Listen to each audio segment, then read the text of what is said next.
find such a love at our age. Whoever thought we could dance on a thrilling... Welcome to Couples Therapy in 7 Words. I'm your co-host, Judy Alexander, and I'm here with my husband, Dr. Bruce Chalmer. Well, hello, Judy. Hello, viewers and listeners. And Judy, what is the title of today's podcast? Negotiating Polyamory, an interview with Anneke Elmhirst. And we just finished that interview, and yet again, another really fascinating interview. Yeah. Yeah. I learned, as I said at the end, I learned a lot from that interview. Oh, so. Yeah, me too. And, you know, we haven't interviewed that many people, a few people now, I guess, dealing with polyamory. And she was really just delightful and lots of information and a lot of fun. So I hope you will stay tuned for that interview and learn from it. Before we go to that interview, though, let's tout some of our books. Let's tout. Go ahead and start touting. Okay, why don't we start with Betrayal and Forgiveness, How to Navigate the Turmoil and Learn to Trust Again. This is Bruce's latest book. It is. And, you know, I want to make a special point today. We happen to be recording this on September 13th, 2024. No idea when you folks are seeing or hearing this, probably after the 16th, which is this coming Sunday. But 15th, I should say. 15th, this coming Sunday. If you happen to be catching this, if I get it out in time and you're in South Burlington, Vermont, I'm going to be signing books at Barnes & Noble in South Burlington, Vermont. And I just want to put in a plug for Barnes & Noble to thank them for supporting local authors, which is a really cool thing. You know, they're, what are they? Big bookstore. Big chain, right? But they do support local authors, and I really do appreciate this. So that, by way of saying, you can get a hold of any of these books that we're talking about anywhere books are sold, not just Amazon. I mentioned, you can get it at Amazon. But not just Amazon. You can get it at Barnes & Noble, too, and any of your local bookstores can order these books as well. That's right. What other books do you have And there? you'll also be signing your other 2 books, Reigniting the Spark, Why Stable Relationships Lose Intimacy and How to Get It Back, and It's Not About Communication, Why Everything You Know About Couples Therapy is Wrong. I'll be signing those too. Speaking of wonderful books that one of the two of us has produced, there's another one you might mention. Oh, that must be The Blue Tent, Erotic Tales from the Bible by Laria Zilber. And gee, where's Laria, I wonder? Not quite sure, but Laria writes all about Adam and Eve, Adam and Lilith, Abraham and Sarah, David and Michal, and Jonathan, Solomon, indeed. and the Queen of Sheba. And all of those biblical characters. Many more. Yes, and she's not just writing your standard Bible stories you might have learned in your synagogue or church or wherever. She's writing about their sex lives in exquisite detail. And very, very engaging detail. And of course, we might as well just tell people who Laria is, because Laria is your alter ego. Correct. And a wonderful alter ego she is. So I get to engage in polyamory because I'm in love with you and with Laria. What can I say? You know, there we are. Well, speaking of polyamory, why don't we get on with the interview? Let's get on with it, and we will see you on the other side. Our guest today is Anneke Elmhirst. Anneke is a relationship coach who works with alternative relationship styles, such as polyamory, as well as neurodivergent professionals. She has a background in behavioral analysis, but left that field when she determined that it could no longer meet her ethical, moral standards. Anneke, welcome to Couples Therapy in 7 Words. Thank you so much for having me. Our pleasure. Yeah, we're happy to have you. So we always like to ask our guests, for starters, how did you get into the work you do? You know, tell us something about your own journey into this work. Well, as you mentioned, I was a behavior analyst, and it wasn't working. I got into the field because I wanted to empower autistic people, and instead I found that it was the name of the game was forcing conformity. And so I was searching for something else to do, and my mother was a coach when I was a child. She actually quit her job in physical therapy when I was 8. And this is back when life coaching wasn't a thing. it wasn't a known quantity in any Yeah. way. And so she mentioned to me, would you like to be a coach? And I went, I don't know. I was so lost. I was in it. And so I took my first course and I absolutely fell in love. And when I thought, what I want to focus on? What is my niche? The answer came to me immediately. It was, well, I love working with autism, so I want to continue that work, but in a more ethical way. And I'm polyamorous, and I don't see that reflected in modern coaching, specifically like dating coaching and things like that. Mhm. So I wanted to really expand what we think of as relationship coaching and dating coaching into this alternative relationship sphere. Uh-huh. Is it very different? A lot of the dating coaches that I see are geared towards one specific gender. Um, and it's things like, I'll teach you how to talk to women, or I'll teach you how to be attractive to men. And that's not my bag at all. Mhm. I I want to empower people not to just find the partner that fits them, but to develop the relationship style and the relationship format that best fits them. Which is interesting because even to put it in those terms, you're already challenging a bunch of assumptions that often people don't think about at all. We just sort of Mhm. assume, well, if you're doing relationship coaching, you are talking about, of course, monogamous, likely heterosexual, or, well, actually, likely either gay or straight, rarely much variation around that. We're from the generation where if you ask people, the Kinsey scale, right? How gay or straight are you? Which is already a question that wouldn't make any sense. In our generation, everybody was either gay or straight.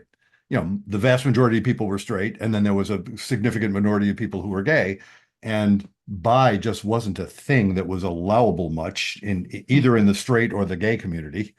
And God knows polyamorous was just considered weird. Of course, the word didn't exist Unless you were Mormon. unless you're a Mormon, and even that, yeah, there was more polygamous. Right. And Yeah, or a hippie yeah, on a commune with like a whole free love vibe. Right. yeah, Which is exactly, different yeah. than polyamory. Which is different. I think of that as different from polyamory. It is interesting, yeah. So yeah, you're just the fact that you're talking about, no, it's not just about finding the right partner for you, it's about finding the right relationship style.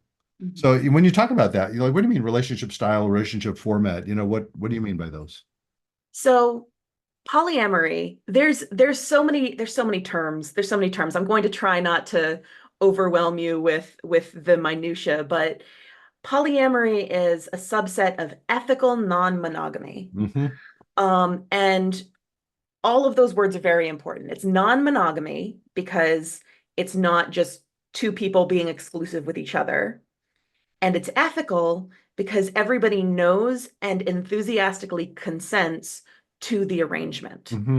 Uh, It's interesting you said enthusiastically consents, because some of what, I'm not polyamorous, and it's certainly not a niche for me at all.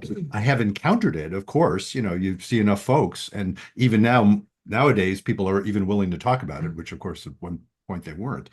And that notion of it being enthusiastically consenting is an interesting issue because I've worked with folks where somebody kind of grudgingly consents because they said, well, if I don't agree to this, you're going to leave me.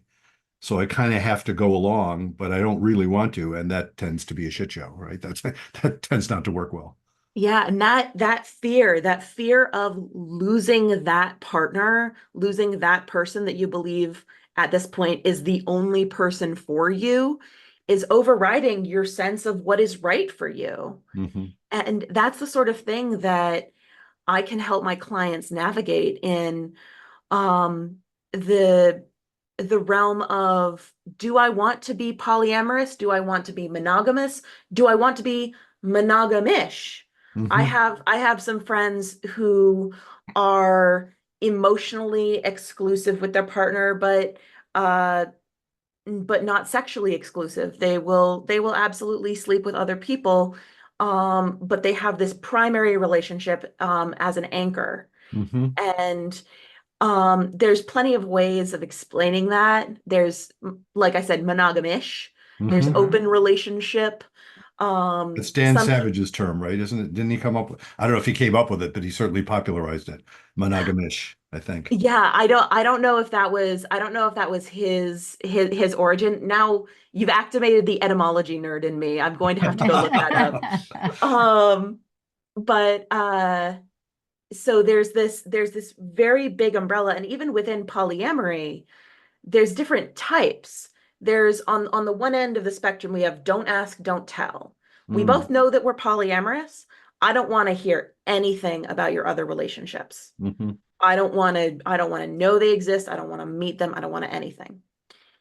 And then over on this side of the spectrum, and this is where I reside in my personal life, is kitchen table polyamory, which is so named because there's this idea that people explain it in different ways, but everyone could come around the kitchen table and have a discussion together, and it wouldn't be weird or awkward. Mm-hmm. It would Yeah. be a natural part of the relationship, the interaction between all of the participants. I like that metaphor. You know, it's interesting. I was just having a conversation with a couple in the past couple of days where that I wish I'd had that term ready to hand. And it had nothing to do with polyamory, but it had to do with the idea that they could talk about an old event that was really painful for them.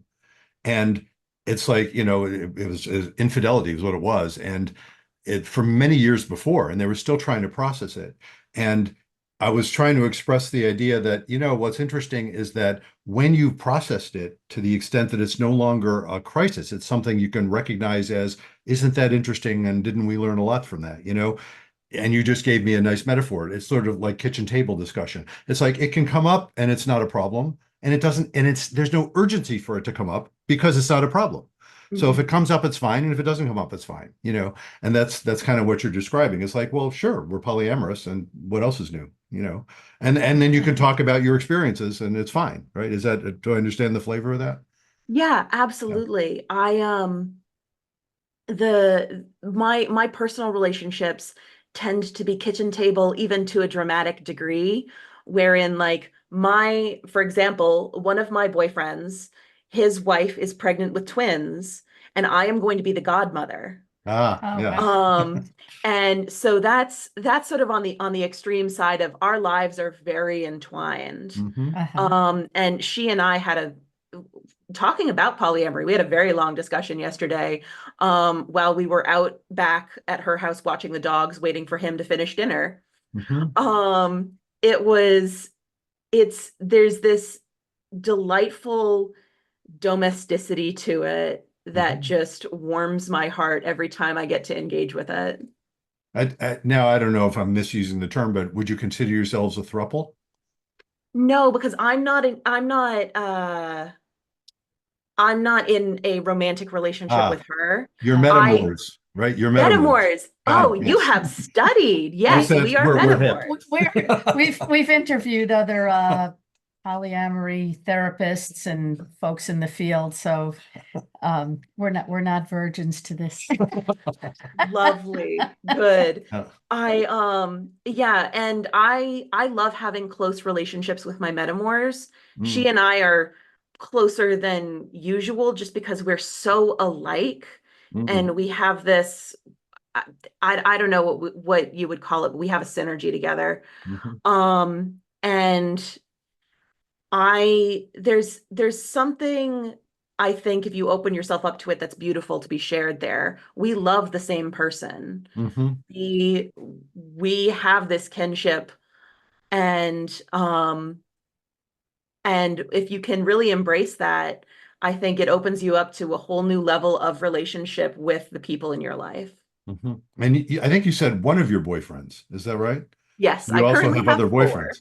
You have four boyfriends. Boy, Yes. busy girl. One of the folks, I forgot who it was, but one of the folks we interviewed was talking about the importance of Google Calendar in the life of a polyamorous group. Absolutely. Yeah. Another one of my partners actually wants to develop an app for poly people that's like a calendar and communication app in one. So I've been helping him on that. That's a passion project that we've got going. That is amazing. I am curious to ask you, so, you're describing polyamory when it works. Do you know what I mean? Mhm. That's what you're talking about.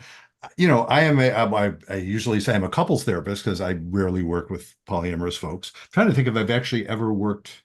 I have worked with people who happen to be polyamorous, but not about relationship. It was more when I was doing individual stuff. So, but having said that, like, what are some of the pitfalls that arise? I mean, I can think of a couple right now, but like, what are some of the pitfalls that happen that you actually help people with who are trying to, have a polyamorous lifestyle? So the thing that all of my clients have in common, and I do mean all, um, is shame. They come to Uh, me with some level of I am broken, I am wrong. I'm sure you've read some Brene Brown on guilt is I did something bad, shame is I am bad. yep. And they come to me often wanting to change part of themselves. Um, and a lot of our initial work is you don't need to do that. Hmm. You don't need to lop off parts of yourself to make yourself more palatable. Mm, Um, and so the pitfalls, to address your question more directly, the pitfalls of polyamorous relationships are the pitfalls of monogamy times times a million, yeah. times however many partners you have. Patterns become incredibly apparent incredibly quickly because they have so much more time, so many more opportunities to develop.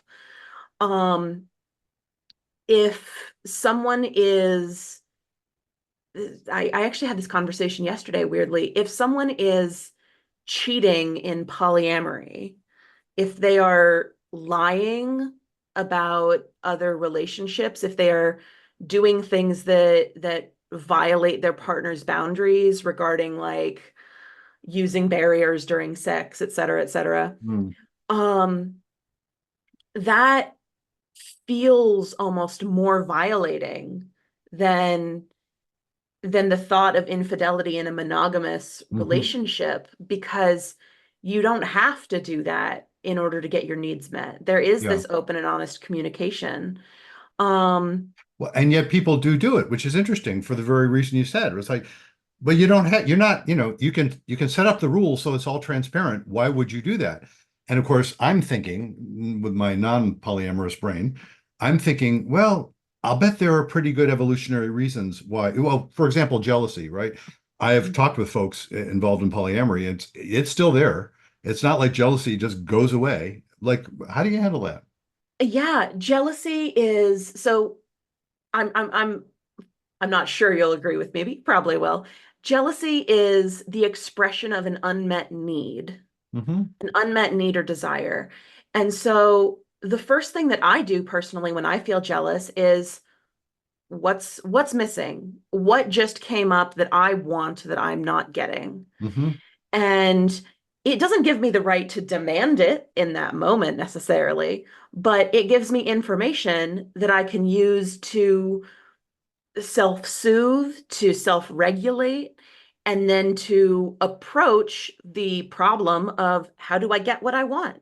Mm, And I think the issue is when people take their jealousy and they say, I got jealous when you did this, therefore, we are going to make a rule that you can't do this. yeah. Hmm. That's not going to get rid of the jealousy, Mm-mm. actually. Yeah, isn't that interesting? And the way I tend to look at it with monogamous couples, when they'll step outside of whatever their monogamy agreement is, which I will say parenthetically, by the way, we interviewed Joe Court. I don't know if you know that name. He's a therapist in Chicago area, I guess, does a relationship coach, I guess he is.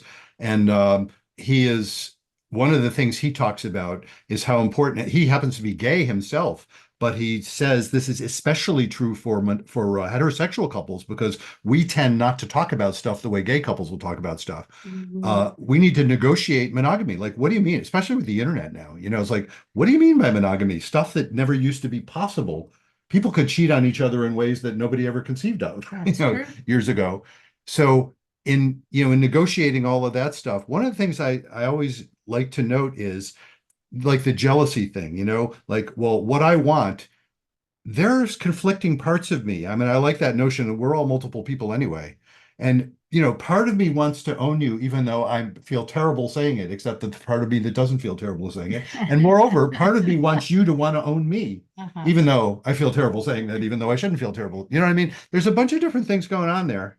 And you're saying, well, maybe you can deconstruct that so that you can get what you want. And I'm saying, maybe I can't always get what I want because some of what I want is completely in conflict with other things that I want inherently, Absolutely. Yeah. Absolutely. And I think part of the journey is accepting that there are going to be uncomfortable emotions. Mm, yeah. And some of those uncomfortable emotions aren't anyone's fault, and they're not anyone else's problem besides yours. Hmm. And you can express them and talk about them and work through them, and they might still be there.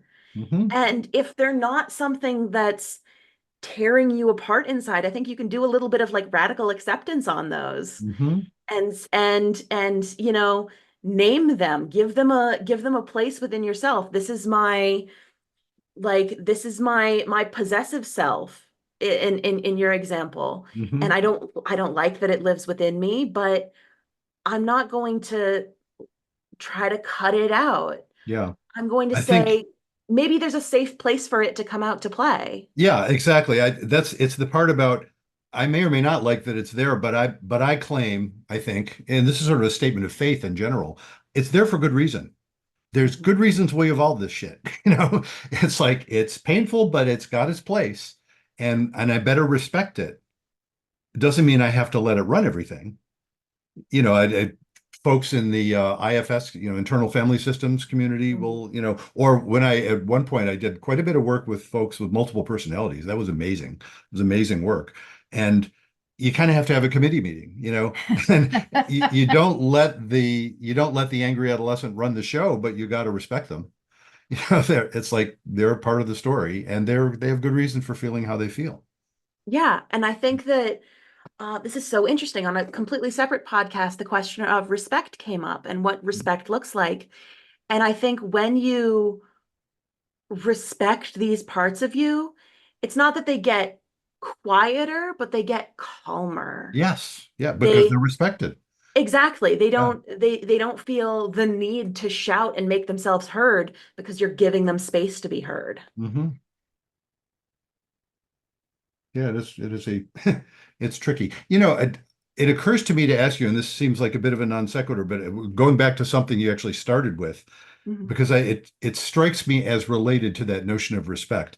Could you speak again about behavioral analysis and what it was about that? And you might want to explain to our listeners. I know something about it, but you might want to explain to our listeners, and I'm not sure how much you're familiar with it. I am not familiar at all, so Ah, I was there going to we ask you if you could are. explain behavioral Yeah, analysis. and just because I sense that's kind of related to some of the same ethical questions that we're talking about in polyamory. Absolutely. Yeah. So when I when I started out in behavior analysis, getting my master's degree, the way that I was taught was here are a set of principles that you can use to understand behavior. There's, reinforcement, punishment, extinction. These are things that we all operate under as not just as human beings, but as, mammals, Hmm. as living organisms. And this is how you can use those techniques to determine why a behavior is happening. And to teach a new behavior, to get rid of a harmful behavior. And then I really got out into the field and started working on my own. And I realized that most of the professionals, and I'm making a gross generalization here, most of the professionals that I was working with hadn't examined their own biases Hmm. about the behaviors that they were addressing. They hadn't done the work to say, this is a neurotypical standard of behavior. Why am I trying to hold my client to that? Hmm. Uh-huh. And so I would be supervising other behavior analysts, and they would be saying things like, "Oh, well, I'm struggling with this kid because their recreational behaviors aren't age appropriate. And I'm like, that's bonkers to me. Mm-hmm. That's absolute nonsense. What do you mean a recreational behavior isn't age appropriate? I am a 31-year-old adult and I watch anime. Is that not age appropriate? Um, but it was everywhere. It was pervasive and no one it and I don't know if it was because I wasn't having the conversation in the right places, but no one else in the field seemed to be pursuing this line of of inquiry. Mm-hmm. No one else seemed to be saying, why are we treating these neurotypical standards as the gold standard, as the Mm-hmm. good Yeah. behavior? Right. Um, I and it wasn't just the behavior analysts that I worked with. It was like I would work with parents who'd be like, this behavior is weird. I'm afraid my child is going to be stigmatized. Mm-hmm. Get them to stop the behavior. Mm-hmm. Yeah. And my response would always have to be measured because I didn't want to lose my job. Mm-hmm. But I would sort of have to poke at that assumption a little bit. I would have to say, you're worried about this behavior being stigmatized, but right now you're the only person stigmatizing it. Mm-hmm. Huh. Um, you we need to create a safe space in this house for your child to not have to self-monitor and self-regulate their own behavior to such an extent. Like your house isn't public. If if you want them to have a safe place, we need to really examine your standard of behavior and where Yeah. it's coming from. I And yeah. I burned out. Mm-hmm. Yeah. Yeah, yeah, working against your own values. I remember seeing wasn't about behavior analysis per se, but about behaviorism more generally. And this is from decades ago, but I remember seeing some study that someone had done that a substantial majority, I mean, a large majority of behaviorist therapists wouldn't go to a behaviorist for themselves. Because it feels so incredibly disrespectful. What was I can't remember. I wish I remembered who this was. And this wasn't that long ago, sometime in the last month or two. There was some relatively famous person who wrote an article in the New York Times. I think it was about her adult son. It was really, was it Tina No. Brown? I think it was Tina Brown. Oh, yeah, Yes. Tina Brown. Yes. Right. And her son is on the spectrum. And her son's like now, like in his 50s or something like that. And she quoted this story I just found hilarious about going to a fancy party in the Hamptons. And the son, and at the end of the evening, the son is saying goodbye to the hosts, and they're saying, did you have a good time? And he was saying, no, not really. Actually, I was really quite bored. The food was okay. No, I won't be back. And, and the kind of stuff that most of us actually want to say, but don't because we're kind of, hemmed in by the usual niceties. And his particular style of neurodivergence was he just wasn't He can't particularly bound lie. by yeah, he wasn't bound by that. and Yeah. and how cool it was that he was being him, And it was interesting because what she was saying in the article was, in effect, Yeah, how we all cool it wanted is. to say that. And how cool it is that he gets to be him as opposed to, oh my God, he'll be stigmatized because he'll be thought weird. Well, of course he's weird. That is weird. That's what neurodivergence means. It means you're weird. Go ahead and be weird, or go ahead and be weird, but don't be weird in ways that are like horribly harmful to other people. Mhm. You still have to work out that stuff, but it's interesting. Yeah, it's it's so funny that you say that because a lot of the time when I was working with like teens, I would find myself translating between them and their parents. Sure. Yeah. I would find myself saying, okay, I understand that your child just said this. What they mean is this. If they said, and then I'd go back to the kid and I'd say, okay, if you say this in this way, your parent will hear it in this way, and then they will respond in this way. And then I'd have to go back to the parent and say, okay, they're about to say this, respond this way. How So exhausting so is that that? so for example, if you're saying to your teenage child, take out the trash, and they're saying, I'll do it, and they're in the middle of a video game, and they Mm-hmm. say, I'll do it as soon as I finish this level. That's respectful. Mm-hmm. If you say, but if you respond with, no, you'll do it right now, I'm your parent, that's disrespectful. Mm-hmm. And so if and so a lot of what I tried to do was teach kids like, hey, if you don't want to stop what you're doing, maybe think about a time when you will be ready to do the thing and negotiate for that. Yeah. And so it was teaching these negotiation skills. Yeah. Of course, what you're But describing there applies independently of whether a kid's on the spectrum or not. yeah, No, but the that's problem just kind of is, basic adolescence. Yeah. yeah, the problem is ki parents of kids on the spectrum, again, this is going to be a gross generalization, Mm-hmm.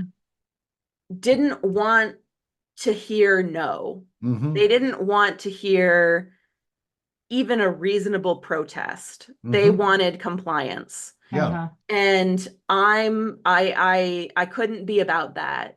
I absolutely couldn't. I wasn't a rebellious child, but even I, learned how to assert certain needs and wants. And it absolutely blows my mind that in a lot of ways, the work that we do in behavior analysis holds neurotypical kids to a much higher standard of compliance and conformity than neurotypical kids. Mm. That's not interesting. Yeah, I hadn't yeah. thought about Well, that. because it has that added, I'm thinking of it from the parental perspective, it has that added worry in it. Mhm. It's like because every parent, making another gross generalization, every parent is annoyed by a kid's lack of compliance. You just want them to take out the damn garbage, and they're resisting because they always resist. That's the parent's story. And if you add on to that, oh my God, I'm being a bad parent by letting my kid turn into a terrible person who's going to be stigmatized in society. And as I say, that's a worry that parents have, even for kids who are neurotypical, that sense that, oh my God, am I being a bad father if I don't enforce this now? What kind of a father am I being to let my kid turn into and then fill in the blanks with whatever horrible, outcome you're Mm-hmm. expecting? And it ends up causing a whole lot of conflict.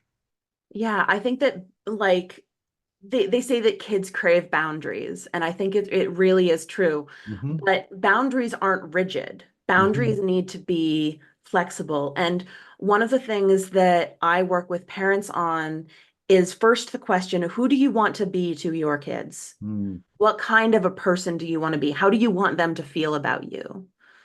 And if the answer to that is I want them to fear me, cool. I'm probably not going to work with you as a parent, because I don't believe that's healthy, and I don't think that I as one person could change your mind on that. But if the response is, well, I want them to feel loved and accepted, then that helps us guide our behavior and how we're going to treat them. Hmm. Yeah, you go ahead. Well, I was going to say, speaking of boundaries, can we get back to the polyamory stuff? Yeah. Mm. Yeah. Now that we have taken this little road detour. Detour, yes. So let's say when you meet somebody, do you let it be known, like from the get-go, what your philosophy is, and how that person might fit in with all your others? Yeah, I think that a lot of what I do is like I put for me personally when I'm dating, if I'm on a dating site or something, if I'm on an app, I put that I'm polyamorous. Mm. Um, there's there's a lot of phrases that people use to signal that, like ENM but dating separately. So like ethically non-monogamous, but we're not looking to add a person as like and become a throuple. Ah. Hmm. Um, because I don't know if you've heard the term unicorn hunters. No, but tell us. It's it's the slightly derogatory term for a straight couple that is looking to add a bisexual woman to their closed to a closed triad. Ah, And it is a dynamic that is not not generally welcome in poly spaces. Hmm. Because of a lot of assumptions that get made. You know, we were talking about the monogamy assumptions, and Right. this one is basically the assumption that the unicorn, as it were, this bi woman who is equally attracted to both the man and the woman of the couple, will express affection for both of them equally, only Hmm. date them together. The Oh couple yeah, will remain supreme in the relationship and make all of yeah. the rules. It's a whole mess. She sounds So like a hired sex worker. You know what I precisely, mean? Yeah, and precisely. It which is if people want to do, that's fine. But it's sort of removing her own sense of agency. It sounds like. exactly. It Yeah. is, as we were mentioning, incredibly disrespectful generally. Hmm. Mm-hmm. And it's rare that these women exist and are also open to that level of dynamic, Hmm. which is why they're called unicorns. Hmm. Um, and so there's a lot of terminology that can be used to signal different dynamics. And so that's what I use to determine if someone is going to be right for me when I'm, you know, randomly swiping through profiles. I haven't been on there in a couple of years, but um and so when I if someone and I determine that we are at least on paper relatively compatible, we'll meet and we'll chat, and I'll drop my partner this, my partner that, and I have had to make sure in the text portion of the discussion that they know that I'm polyamorous, because sometimes Hmm. people just don't read profiles. Hmm. Mm-hmm. Yeah. Um, and we and I make a point of going like, this is how I exist in the world. Hmm. This is how I am. And then I extend that curiosity to them. Mm. Oh, how are you? What is your existence in this polyamorous realm? And I use that information to determine, does this person seem like they would be a good addition to my life? Does it seem Hmm. like we would complement each other in this way? Yeah. That's interesting. I'm reminded of a bunch they're all men, a bunch of men I worked with 20, 25 years ago. I mean, a while before polyamory was a big part of the conversation, at least for the likes of me anyway. Mm-hmm. And it was fascinating because it seemed almost odd because I didn't hang out a shingle saying, "Oh, I specialize in guys who go around breaking women's hearts and really feel bad about it." But it was that, you know, it's this succession of guys, and their story would be, I'm completely upfront with women. Yeah, I remember the first of these guys. I remember he had been married for like 20 some years, got divorced, never cheated on his wife, got divorced, just didn't want to stay married anymore, was completely upfront with any woman he would meet. I am not interested in an exclusive relationship, just to let you know. And he was the kind of guy, I am told by women, not to mansplain to the women in this conversation, I am told by women, he's the kind of guy that y'all really like, which is to say he clearly genuinely liked women as a group and was really, you know, a great guy, you know, interested But he wasn't and cut out for loving. monogamy. But he wasn't cut out for monogamy. But he was totally upfront about this. And the women would say, yeah, no problem. You know, I'm between relationships too. That's cool, you know. And then, you know, so they're into this really lovely relationship. And then he says, oh, I'm going to Cleveland next week. Oh, who are you going to go see? I'm going to go see so and so woman, you know. Oh, really? You know, you gonna have sex with her? Just, probably. We usually do, you know. No problem. And she's devastated, you know. And my sense, you know, as sort of monogamous, you know, cisgendered straight male, you know, and I'm thinking, don't we don't we have some responsibility here? I'm not trying to say don't believe these women are saying, because they're grown-ups and you need to respect people. But I'm also sort of saying, like, she says it's okay, but you keep breaking hearts and feeling bad about it. Don't you think you maybe ought to reconsider this, you know? And I suppose polyamory would be, if there was a language of polyamory, maybe that's what those guys needed. Yeah, it sounds to me like that was a polymono relationship or a series of polymono relationships. Hmm. And those are tricky. I'm not going to say they're impossible. Um, but those are really difficult to navigate sometimes. If one person is monogamous and one person is polyamorous, there needs to be a certain synergy to that relationship to ensure that nobody is feeling neglected or stifled. Yeah. And I actually know some, now that I'm thinking of it, I do know some of those relationships in real life where one person has multiple partners and one person has just the one partner. Um, and oftentimes that works best when there is, this is going to sound a little strange, when there's some sort of mismatch between the two people. Maybe that's like sex drive. Mm. Maybe the monogamous person has a really low sex drive and the Mm-hmm. polyamorous person has a really high sex drive. And so the monogamous person, instead of feeling neglected by the fact that their partner's going out and having sex, they feel really empowered by it. Yeah. They get to only engage in that when they want to, and it gets to be a treat every time rather than a chore. Mm-hmm. Um, that's not going to work for everyone, but and it's not supposed to be a cure for a mismatched sex drive Yeah. relationship. That's also But a definition of monogamy that's interesting to me. You know what I mean? Because yeah. if you were saying, well, I'm going to have multiple partners, you cool with that? I would feel like I'm not being monogamous if I agreed to that, even if I'm Huh. only with you. You know what I mean? There's something about monogamy that says, well, that's got to be two-way. Now, and you're saying, well, not necessarily.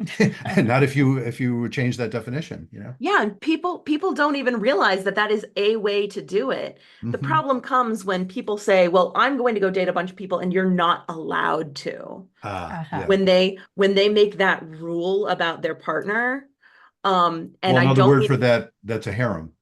essentially, Yeah. yeah, Yeah. that is, I mean, we could talk for hours about the difference between rules and boundaries and all of those subsets. But it's when you're trying to control the other person's behavior Mm. that you really get into a sticky situation. Hmm. And sometimes that's why people come to me. They're like, I don't know how to make my partner do this thing. I don't know how to make the world conform to what I think it needs to be. Hmm. And and my response is always going to be, well, you can't. Like Can. yeah, like sorry, your version of reality is not going to be possible. Let's examine what it is within you that can be fulfilling. Hmm. Yeah, it is interesting how as a coach, it sounds like sometimes you're the the bearer of bad news, you know. I try not to, well, is this fair? Yeah, I think that's fair to say. I don't necessarily deliver the news directly. Hmm. I sort of I sort of talk with my clients until they come to a point of Yeah. realization themselves. Uh-huh. Well, and speaking of Um, respect, you know, because and I agree with that because yeah, it's not for me to tell people how it is. mhm, I can invite questions legitimately. You know, I genuinely don't think I know better than the people I work with. You know, mhm, if I start thinking that, I work badly. And it gets frustrating because I keep trying to make them do stuff like the very thing they're trying to do. You know, I keep trying to make them do stuff that they don't want to do. And why should they? You know, so it is often about just sort of asking uncomfortable questions sometimes, or asking mhm. questions. Geez, we better look at this, you know. And then as they look at it, they realize, oh, that's not going to work, is it? And they figure it out. Yeah. Yeah. My hands down, my best sessions have been ones where I've asked a bunch of questions and each question has made me go, that's going to get me fired. Like 110%. This client is not going to want to work with me after I ask them that. And I ask it anyway. And they go, oh, damn, that's a really good question. And I go, Yeah, Yeah, yeah. hadn't thought of it that way. okay, And okay. that's what we're good for, right? I mean, Yeah.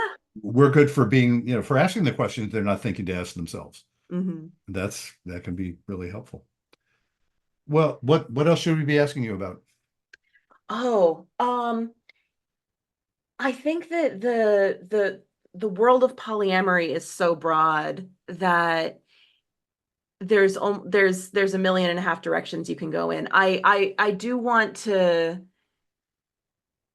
I do want to go into the this concept that I was talking about yesterday about and you brought it up earlier, how polyamorous relationships can go badly. Mm. And there's this thought that we have that the only good relationship, the only successful relationship is a forever relationship. Oh, yeah. And those don't exist Mm-hmm. because 100% of, I'm going to bring down the tone here, 100% of marriages end in divorce or death. Yes. Yes. So, True. I've always noted that the mortality rate among non-smokers, 100%. Yeah. yeah, absolutely. So the question isn't, do you want this relationship to end ever? The question is, how do you want this relationship to end? Mm. And one of the things that I really value is in a relationship, having a discussion with your partner about how you want to maybe eventually break up. Mm. Interesting. Because a lot of people will have the sort of what's the word I'm thinking of? Not post-mortem discussions, but like they will have that like, okay, so you're in my will. These are the things that I want to go to this person and that person. Yeah. But no one ever wants to address the fact that we might grow apart. We might Mhm. not end up being perfect for each other 20 years down the line. Sure, And you've gone how do we past your want to sell-by address date. that? Mhm. Yeah. Yeah. Yeah. How do you help folks address that? I generally ask them about I'm a big fan of pattern recognition in relationships. So I ask them about previous relationships. Which ones ended quote unquote well? Mm-hmm. Which ones ended quote unquote badly? What is the theme and how do you want to be in this relationship? It always comes back to how you want to be guiding what you want to do. Mm-hmm. My partner and his wife, the one who's expecting twins, they've had this discussion and they've determined that if one of them wants to end the relationship, if they need to have that discussion then and there Mm. because they don't want to end up hating each other. Mm-hmm. Essentially, they don't want to drag it out and have resentment. They want to address it like adults. Um, and that was actually one of the first things that they told me when I was introduced to this to their polycule, and it stuck with me so hard that I adopted that as a pattern for myself. Yeah, it's interesting because even from the perspective of people, you know, I I don't know if I can speak for you. I think I can speak for you, but certainly my vision, it's not that staying together forever is, oh my God, it's the only way to be, but it is part of my vision of how I want to live, especially as I get older. Mhm. You know, I want to break up by dying. Right. That's how I want to break up. But I, that notion, and I hear this from couples all the time, that notion that if something's wrong, we better talk about it. And that could lead to saying, oh my God, we're two good people, but not anymore for each other, That's an important conversation to be able to have precisely because even if your vision is as mine is, and I think yours is too, that we want to break up by dropping dead, that ideally after a really good orgasm in each other's arms, whatever. But however that may play out. What your mother's thing was she wanted to be shot by a jealous lover, right? There you At go. age 103 or something. She ended up dying before that happened, but Not by the, Bill Sullivan. the point being, even to facilitate that involves the ability to have that kind of conversation. Because otherwise, what happens, and I've worked with numbers of couples quite recently, I've met new couples in this situation where they didn't have that conversation. And then, one of my favorite metaphors is, seed gets planted and then it gets paved over. And a living seed wants to be intimate with its environment, and so it'll crack the sidewalk. Something will happen to crack the sidewalk. Often it's an affair, not only, or they're fighting about everything and nothing. And really what's at the root of it is, wow, there's something wrong here, but we haven't been able to talk about it. So that ability, I think, is a really important ability. I would love to pitch a Netflix special here that Are you familiar with the comedian Daniel Sloss? No, I don't no, think so. don't know that one. He has a couple of Netflix specials. Um, and there's one called The Breakup Show. Well, no, it's called Jigsaw, but it has been dubbed The Breakup Show Mhm. because couples watch it and then break up.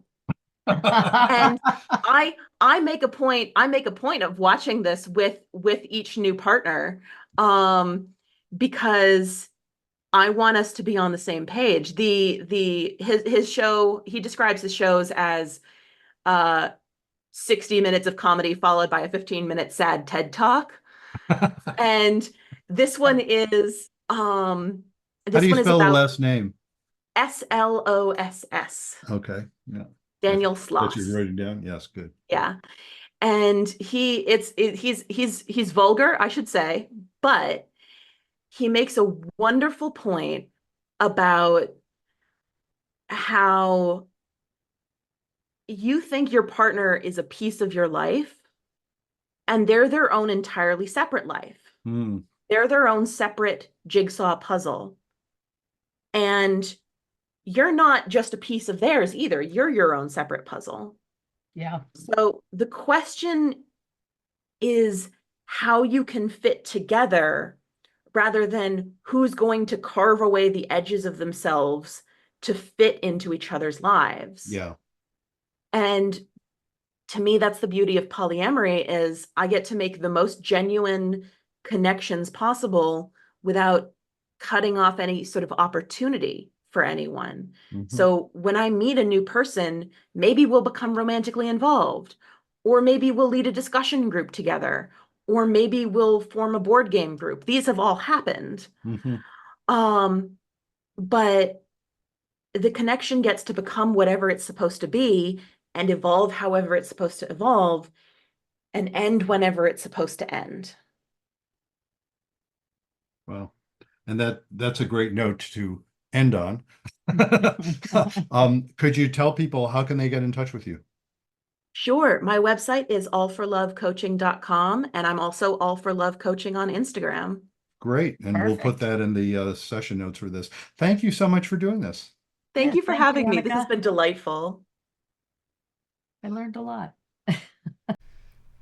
Welcome back. We hope you enjoyed that interview with Anneke as much as we enjoyed interviewing her. Yes, and so you can get in touch with her through you can look at the session notes for this session and you'll see the places that she mentioned there at the end of the interview. Do buy our books, folks, and not only buy our books, but also if you would be so kind as to let other folks know about this podcast, you can do that by the usual methods of reviewing us and subscribing to us and liking our social media posts and all that kind of And stuff. following and spreading the word. Just plain telling folks about it. And so until next time, Remember, be kind don't panic. and have faith.